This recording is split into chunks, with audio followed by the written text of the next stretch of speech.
السلام علیکم ورحمۃ اللہ وبرکاتہ۔ 26 جولائی 2020 دنیا بھر میں کرونا کیسز کی تعداد 1,62,02,385 ہو چکی ہے۔ اموات 6,48,445 تک جا پہنچی ہیں۔ اعداد و شمار کے مطابق اس وقت دنیا بھر میں 56,40,145 مریض ہاسپٹلوں میں، قرنطینہ مرکز کے زیر علاج اور گھروں میں آئسولیشن میں ہیں، جن میں سے 66,203 کی حالت تشویشناک بتائی جا رہی ہے۔ دنیا میں 99,13,795 مریض صحت یاب ہو چکے ہیں۔ امریکہ تاحال کرونا وائرس سے سب سے زیادہ متاثر ہے، جہاں نہ صرف کرونا مریض بلکہ اس سے ہلاکت بھی اب تک دنیا کے تمام ممالک میں سب سے زیادہ ہیں۔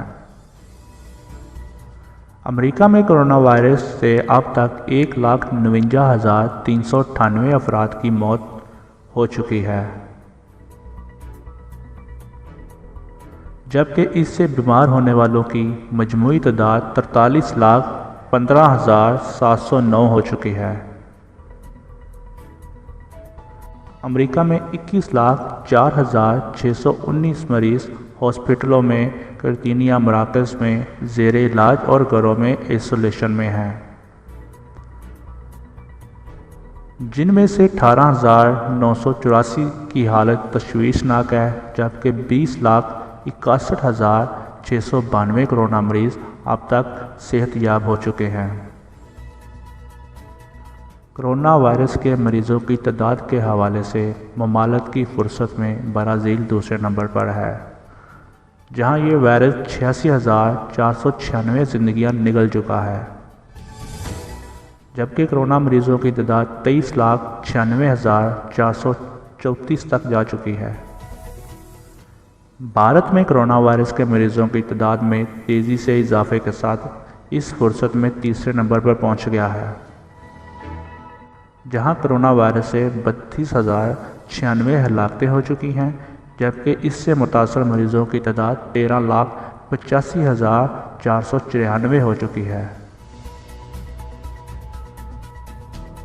سعودی عرب میں کرونا وائرس سے اب تک کل اموات 2,703 رپورٹ ہوئی ہیں، جبکہ مملکت میں اس کے مریضوں کی تعداد 2,94,973 تک جا پہنچی ہے۔ پاکستان میں کرونا وائرس کے کیسز کی تعداد 2,73,113 ہو چکی ہے، جبکہ اس وبا سے جاں بحق افراد کی کل تعداد 5,822 تک جا پہنچی ہے۔